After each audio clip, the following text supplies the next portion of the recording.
Саумығыз хайырлы сағатта мұқтара миллеттәштар эфирда башқұрттар тапшыруы. Программаны әдірләусі жады түркім есімінен студиялағыды Рафиқ Ахматшын сәлемлей. Башта темалар тұрғанда қытқасы. Бәдді онан үрнәк аларбыз, оларға есім қалдыр отырса. Йенсура районының Әбуләйіс, Ергәйіш ауылы кім дәрімінен данлы? Біз өйдебізді Салават тұқыматы берейбізінде. Салават Юлаевтың нәсілі қалған мы? Туған ата әсәт тіліндегі башқұрт әдәбиеттері бізге әл. Құрған башқұрттары яңырау юлында. Меня лауреат государственной премии берді. СССР дәүләт премия лауреаты Таңһылыу Қаймырасова тәуге тапқыр Башқұртстан телевидениеһына интервью бирә.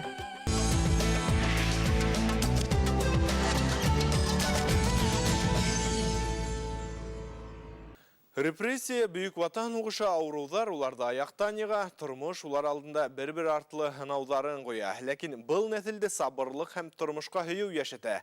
Хүд Йенсура районы Әбуләйіс ауылында яшәүсі бик бұфтар хақында. 1919-1920 елдарда Баширевком ағзағы Башқұртстан Республикасының юстиция комиссары Юнус Бикбовты ямағатсылық Ахмад Заки валидетін көрәштәші һәм яқын досы деп білә. Һәм оның тұрмышы иҗтимагый юлы тарихчылар тарафынан ентекле өйрәнелгән. Әмма вакытының алданғы карашлы дәүләт эшмәкәре, мировой судья Юнус Бикбовтың варислары турында ямгыяты бәде белмәй тиярлек.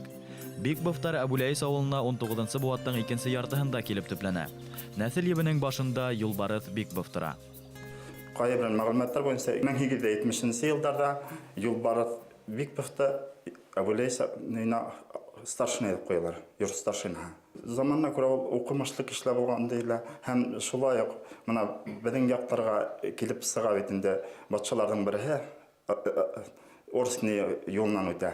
Һәм менә шуны каршылауга да Юлбарыс Бикбов бара. Юлбарыс Бикбовтың Искәндәр, Ибрахим, Әсфәндияр, Юнус, Сәлимгәрәй дигән улдары, Мәрьям, Вазифа исемле кызлары була. Бүген уларның балалары республикага гына түгел, сит илдәргә дә таралган. Әбуләйістә Юнус Бикбовтың бер туган кустыһы Сәлимгәрәй Бикбовтың балалары дөнья көтә. Бикбовтар эшкә шәп, егәрле, бер-береннән энәтрәк булып, һәр вакыт бер-беренә ярдәм итеп, ошо нитә торган, горурлана торган атайым бахыр. Безнең ярты колхоз балаларыбыз бар дип, уланнарыбыз бар дип. Нашы балаларның әле акайдарымдан, Әмир агайымдан балалары, Радмир, Гадел, Ялил, Рамил дигән улдары, шайтып уландары күп. 20-нче буаттың башындагы илдәге вакыйгалар Бикбовтар өсендә авыр һынаудар алып килә. Юлбарыс Бикбов беренче дөнья һугышынан һуң хәлләре менән авырып үлеп китә. Гумәр, Әсфәндияр, Ибрахим улдары бөек ватан һугышында һәлак була. Сәлимгәрәй һугышта авыр ярәхәттәр алып авылга кайта. Аяк кайтты. Бер аягы булмаһала, шул хәтем эшкә тырыш булды. Колхоздан бер нәмәле калмаган, умарталары юк иде. Шул агас башына умарта күтәреп, колхозның умарталарын 12-гә иткереп, сдавать итте. Икенчесенеге баягы сулык тоткан агайга. Юлбарыс Бикбовтың олы улы Юнус Казан университетының юридик факультетында укый. Башкортстан хөкүмәте рәисе, икенче үсәргән олысының мировой судьяһы, Башкортстан Республикаһының юстиция комиссары вазифаларын башкара. Нахык гаеп менән кулга алынып, гомеренең адакы көндәрен төрмәләрдә узгара. Кеше хәтерләй, Юнус Бикбов шул хәтлем һәйбәт кеше булды. Ул бер вакытта ла кешенән акса, мал хораманы үзенең хәленнән килгәнсә ярдәм итте дип, гадел аклаусы дип хәтерләй.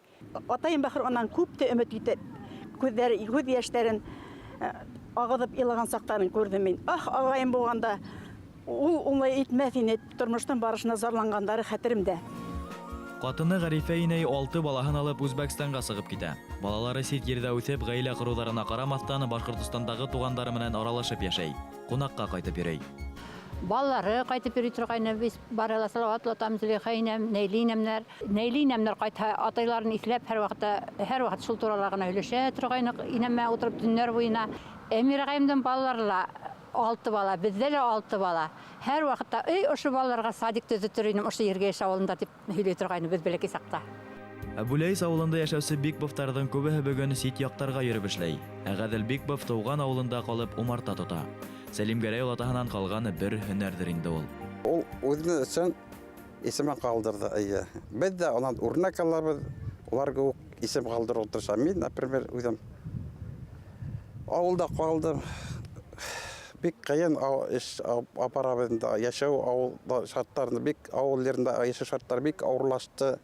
Менің 4 агай, без 4 агайындыбыз. Өсәү һәрдә ошо вакытта Себердә йөриләр. Бикповтар дуус тату яшәй. Тугандарын кунакка сакырып, яңалыклары менән уртаклашып, киләсәккә пландар корып гомер итәләр. Картатайдын нигеден, Сәлимгәрей Биковтың нигеден материалдар мен һәргә эшләп бирәмен, Алла белә. Ярдәм итәрмен шул заборларны, капкаларны, нимәләрдә итеп, ул исторический нимә бит инде. Ул менә әсәйдән туган ата йорты. Ошулай тугандар менән тату яшәү нәселдең буаттар буена дәвам итүенә килтерәлә инде.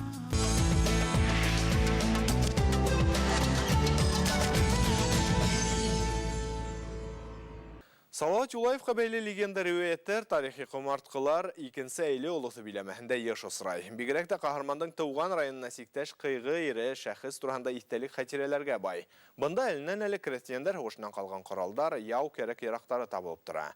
Улай гына түгел, Колбага авылында үзләрен Салават Юлаевтың варислары дип исәпләүселәр дә бар.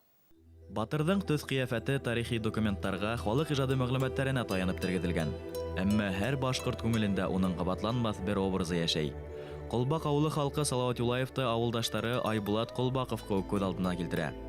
Етмәһә милләттәшебез ардаклы бабаһы һымак тирә-якка билдәле һунарсы буларак танылган. Без үзебездә Салават тукымы тибирибендә. Менә безнең Колбак авылы 1730 елда основательгән дип әйтәйек инде. Сатай карт елга буйлап агып төшеп, халы скалага бәрелеп таш каяга, менә буенда безнең кая бар шунда. Кыйбла таш дип әйтәбез, зур бейек таш. Шул ташка бәрелгән. Дә таркалып, шунда чишмә буенда туктап, Сатай карт төп курган инде. Уның кабилә вакытта зур булмаган. Шуннан Салават Юлаевтың нәһи башланган бит инде крестьяндар хугышы. Салават Юлаев малайын китереп, Сатай картка калдырган яшереп, төпкүл авыл безнең Колбак монда Сокырда. Шу баланы үзеңә кол итеп бак дигән. Кол итеп бак, кол итеп үстерү дигәнне аңлата. Шуны Сатай карт үзе кол итеп үстергән, кол итеп үстермәгән бала итеп үзенә. Әгәр тере калһам Салават килеп алырым дигән малайын. Алак Салават күргән шулай булып киткән, аны тоткандар, килмәгәндер инде Сатай карт шул баланы яшереп үстергән. Аны берсе белмәгән. Ул балага Хәсән дип исем кушкан. Ысынлап та Колбак авылының икенче исеме Сатай. Ул тарихи документтарда ла теркәлгән. Әнвәр Әсфәндияров та 1793-1844 елларда яшәүче Хәсән Колбаковтың Салават Юлаев тукымынан булу мөмкинлеген инкар итмәй. Галим был тарихи шәхестең йорт старшинаһы, адак 14-нче дәрәҗәле кантон ярдәмчысы булуы турында яда. Айбулат агай Хәсән Колбаковтан айрылган 7-нче буын. Менә Асужал дигән авылда Идимасы бабай язып калдырган. Аның Салаваттың малайын яшереп үстерәләр монда дип. Берсе белмәгән, строгий булган бит. Аны баланы эзләгәндә дә ниләр, ләкин байлар төрмәгә ябырга үтәтергә, может, аны бөтөргә, төбеннән кыртырга тырышкандар бит инде. Аны Идимасы бабай язып калдырган, ничәнче елда угланы, миндә даныйлар бар аның иде. Дәфтәрдә язып алып калган. Авылда Хәсәновтарда үзләрен милли батырыбызның токымдары дип ханай. Улар Силәбе өлкәһе Сүлия тимер юл станциясында Салаваттың әсәһенең тугандары яшәй ди. Хатта бында батырдың үз кулдары менән язган хаттары хәрби картаһла булган. Кызганычка каршы улар янгында янып юкка сыккан дигән фаразлар да бар. Әйле Рыу Советы Силәбе өлкәһенең Хаткы, Куса, Бакал, Йөрүдән, Катай, Әшә, Фин калаларындагы туган якты өйрәнүчләр менән бәйләнешкә сыккан. Гомумән был төбәк тарихи вакыйгаларга бай. Бында киң ямәгатьчелеккә аз билдәле, әмма куанһыҙлыгы, ҡорбандар күплеге менән айырылып торган 1835-1840 елгы Мәсәғүт ҡыйғы булаһы була. Хөкүмәт 32 елда указ кабул итә. Бында инде башҡорттарҙы бына ошо заводтарға теге мәҗбүри рәүештә эшкә бүлеү, урман ҡырҡыуға бүлеү, заводтарға беркетеү эше башланып китә. Һәм был ризаһыҙлык әлеге лә буланың икенсе сәбәбе була. Златоуст, Мияс, Әйле, Сатка заводтарында рус эшселәре ныҡлап күтәрелә. Был яҡта башҡорттар, ул яҡта рустар, улар бергәләп бик ҡаты булага юл ала. Буланы баҫтырыу өсөн Колбакка Ырымбур губернаторы Перовский үҙе килеп төшә. Буның өсөн ул казак гаскәрендә хеҙмәт итеүсе башҡорттарҙы йәлеп итергә уйлай. Башҡорт казактарына был оҡшамай. Беҙҙе Ырымбур губернаһынан күсерегеҙ беҙҙе Башҡортостан территорияһына. Башҡорт ерҙәренә беҙҙе күсерегеҙ. Унан ер бирегеҙ, һәм беҙ казактар булаһыбыҙ килмәй. Быны Батша хөкүмәте тапшыра губернатор улакта уже килгән була Циолковский һәм 1947 елда Циолковский был мәсьәләне ыңгай хәл итә. Яугирдар ер мәсьәләһенә бәйләп рөхсәт һорай. Асылда Рәсәй өчен күп хугыштарда катнашкан милләттәшләребез хөкүмәт тарафынан күрһәтелгән бундай мөнәсәбәтте кисерә алмай. Улар тотыш авылдары менән был яктарга күсеп килә. Ук хадак кылысты, ер эшкәртү коралларын алмаштырып, сәүсүлек үзләштерә башлай улар. Колбак икенче әйле олысының иң зур авылына әверелә. 1877 елда төбәктә тәүге башкорт мәктәбе асыла. Кызганычка каршы, был данлыклы белем усагы бүгүне башлангыч мәктәп итеп калдырылган. Шулай булуга карамастан Салават токымдары бирешергә теләмәй, киләсәккә ышаныс менән яшәй.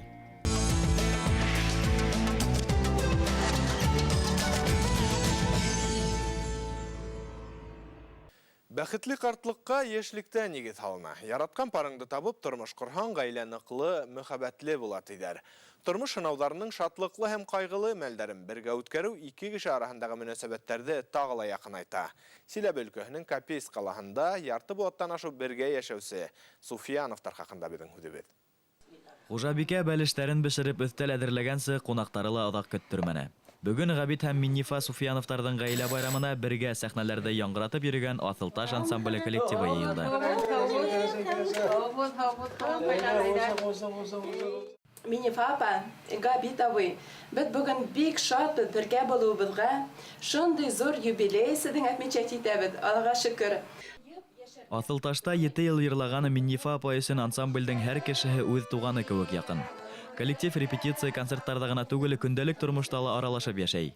55 ел буена бергә бер дә зәшәт ергәшмәенчә, итмәенчә матур гына итеп яшәдек. 55 ел, мулакинда 55 көн күп кенә булды дигәндәй. Алтын туйҙарын артта ҡалдырып, инде Зөбәржәт туйҙарын да билдәләүсе Суфияновтар тәүге танышыу кисен бөгөнгеләй хәтерләй. Береһе Яңауыл, икенсеһе Гафури районынан булған егет менән ҡыҙ бер-береһен Капейск ҡалаһында таба. Ул киткән киләдер киноға.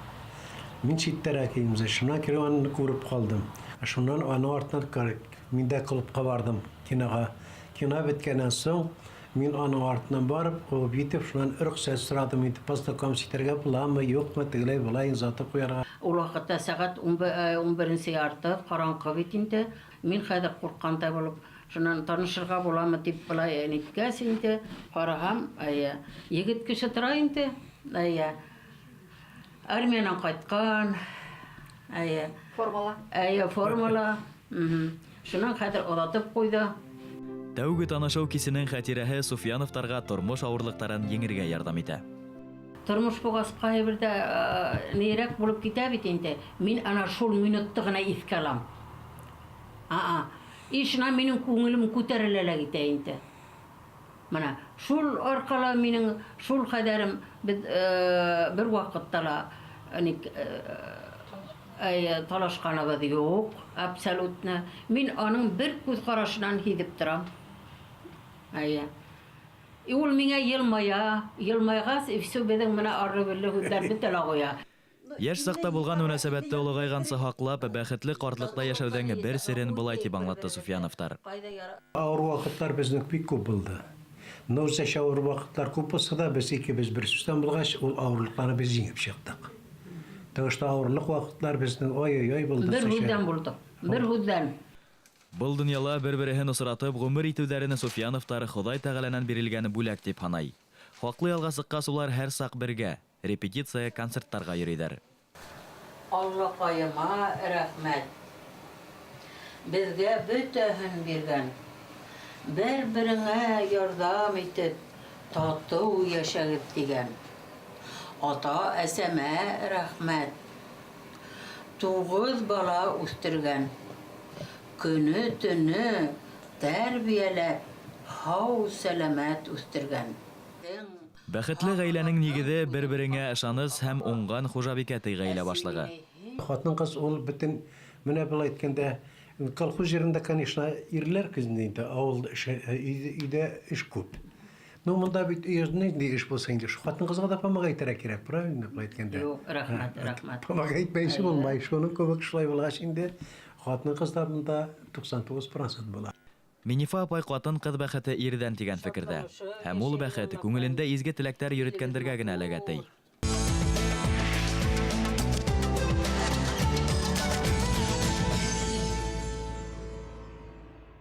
Ялан Қатай башқұрттарының асаба ердері Қурған өлкәһенең көнбайыш биләмәләре һанала. Уларның ауылдары башласа Сафакүл, Әлмән һәм Шучан райондарына тура килә. 1922 елга тиклем был ауылдар Ялан кантоны дип аталган һәм Башкортстанга караган. Республикабыздан ситте яшәгән милләттәшебез тормышы менән безнең иҗади төркем даими кызыксынып тора. Бүгенге язмабыз Сафакүл районы Бакай авылыннан әзерләнде.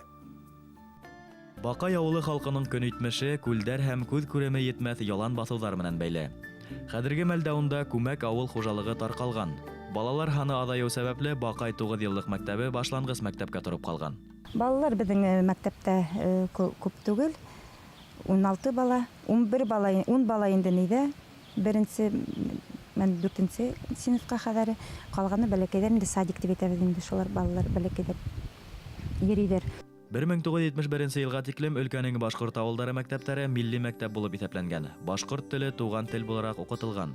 Бүген барлыгы 17 мәктәптә башкорт теле предмет буларак өйрәтелә, әмма уга бүленгән сәгатьтәр башкорт мәдәниятен, әдәбиятын, тарихын өйрәнү өчен аз. Башкортча укыгалар да рус уку йортын яхшы укыттылар. Специалист алдылар, бүтән специалист алдылар. Башкортча укыгалар да. Ада русчага әйләнде. Башкорт теле как предмет кына келди. Башкорт теле вообще битергәндәр. Шуннан безнең авыл халкы язды Мәскәүгә, ама палата националистига безнең Курган облысының районда депутаты анан килде башкорт телен как предмет өйрәнергә.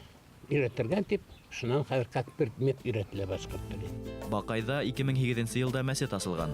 Бәләкәй авылдарда дин йорттары булмаһа, Сөләйман, Сафакүл, Авылтай авылдарында мәчетләр эшләй. Күрше авылдарыбызга караганда, үзебезнең авылда һоңгы 10 елда үзгәрештәр бар, һизелеп тора. Быел гына балаларны укыту ягына шәкерт килде. Ак мәчеттән Челәбөлгәнең Ак мәчетенә. Бүген өлкә халкы күп милләтле булһа, бында Курган башкортларының диаспора түгел, йерле халык икәнлеген таныйлар. Ә касандыр Совет заманында хәлдәр икенче төрлерәк ине. Тәйрдәле бер сөйләшмәйдәр. Авылдарда төрле сөйләшәләр. Потому что рус теленә әйләнделәр, уку рус теленә әйләнде. Элекке инәләре йерле тел белән сөйләшкән инде. Башкортча укыттым, гел. Падакны бен шу 70 еллар гына безнең рус мәктәбенә әйләнгәй. Ә барыбер башкортча сөйләштек мәктәптә бит. Килделәр монда. Раннан. Почему на башкирском языке разговаривать? Почему не на русском теневстейнде? Не ул бала теневсте русча йөрһен ди. Башкортча сөйләшә, башкортча йөрмәй, башкортча уйный, башкортча сөйләшә. Курган өлкәһенең статистикаһы буенча 10 башкорт кешеһенә бер башкортча китап тура килә. Мәктәптә туган тел дәресләре кәмегән заманда халкыбызның мәдәниятен йыр-быю, халык иҗады, әдәбият башкортча тапшырулар аша хаклау мөһим. Шулай ук башкортча дини әдәбият Курганда юк кимәлендә. Туган ата-әсә телендәге башкорт әдәбияттары безгә әз. Башкорт дини календаре 99 елдан бeri bütün номерын укып киләм. Башкортча дин китаптарына бик нужда сайтабыз. Мәгълүмат газеттарын өргүләрне алып торабыз. Халал газетен өргүләрне алып торабыз. Халыбыздан килгәнсе патшавайт дип киләбез. Бездән адак калгандар да укыгандар дип.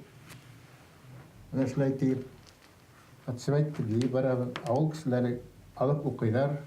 Олулар бигрәк элекке укытучы булып эшләгән апайлар укыйлар.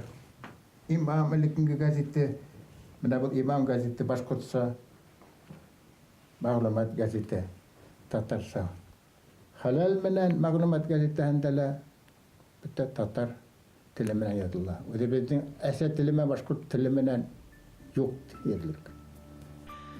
Күрше өлкәләрдә кортымга йыр алып, эшкәртеп, авыл хуҗалыгы тармагын үстереп, авылдашларын эш менән тәэмин иткәне башкорт эшкуар егетләре байтак. Бакайда крәстиян фермер хуҗалыгы бар. Әмма уның хәле үзенә сак итә.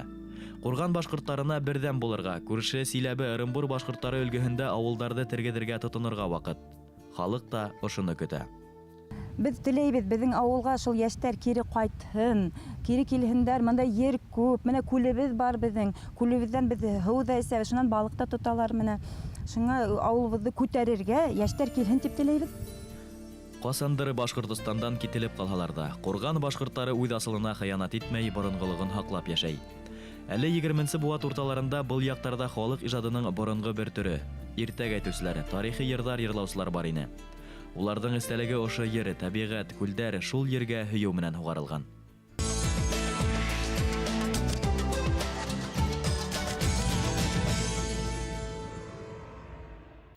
Хөрмәтле тамашачылар, бүген безнең менән Skype элемтәлә Казакъстандың Алматы калаһы.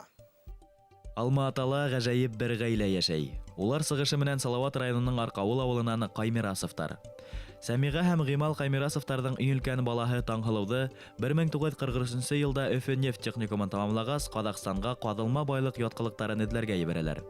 20 яшьлек кенә кыз Караганда өлкәһендә Атасуй геодезик экспедицияһен җитәкләй.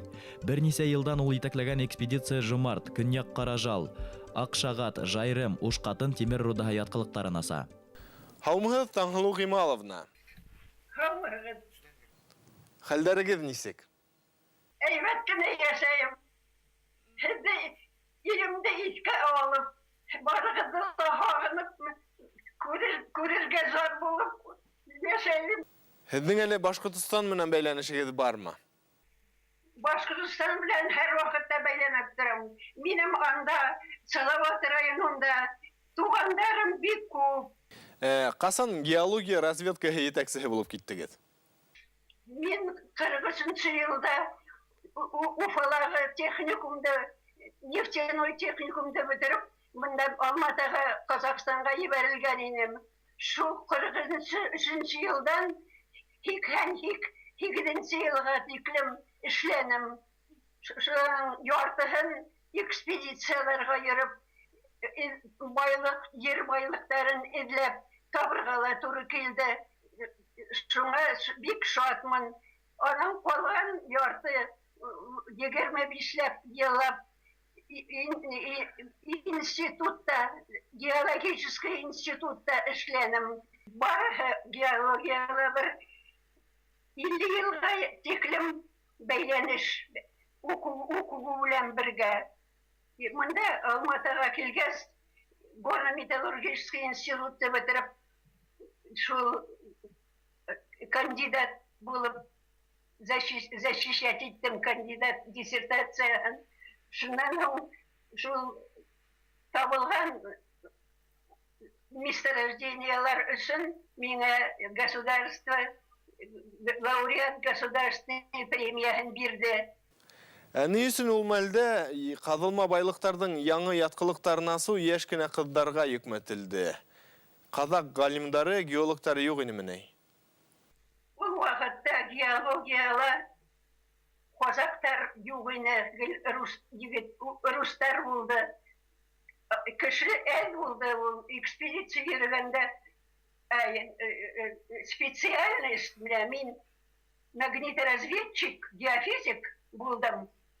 Шул специальность буенча белгән кешеләр булманы.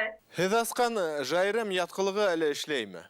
Жайрымды, асылды, Аркавылдан, үҙемдең семьямды, инәйемде, тағы бар балалары белән сапырып алып, шул бергә йөрөнөк экспедицияла. Шул аслыҡтыла, һыуыҡтыла, барыбыҙ да бергә күрҙек. Шул Жайрым, шул ул минең бер үҙемдең генә эшем түгел, минең бар семьямдың эше. Башҡортостан һеҙҙең менән ҡыҙыҡһынамы? Рәшит Шәкүр, мин аны ҡустым тип йөрөтәм инде. Ул миңә туғандарым һымаҡ яҡын кеше, аның семьяһы, үҙе, ул гел минең белән ҡыҙыҡһынып торҙо. Арҡауылдан һәр ваҡыт ил хәлен, туғандар хәлен, барыһын миңә яҙып торалар. Менә Габбасова Зилә. Башҡортостан халҡына ниндәй теләктәрегеҙ булыр? Рәхәт тормошта торһон инде. Барыһы итән һаулығындар. Иң ҡәҙерлеһе минең өсөн Башҡортостан булды. Булып ҡалырға тейеш. Миңә менә 4 ноябрҙә 90 йәш тула. Шуға тиклем мен һаман хаттар язып утырам әле. Тугандарымдан посылка алдым. Әхлимә һеңлем двоюродная Радик энекәшем шулар китаптар ебәреп торалар. Башкорт балын ебәргәндәр күп итеп торып, шулар белән чәйшеп, рәхәтләнеп, шуларны искә алып утырамын. Әңгәмәгез өчен рәхмәт, Таңһылу апай. Туган көнегез менән без дә һезне котлайбыз. Һау булыгыз.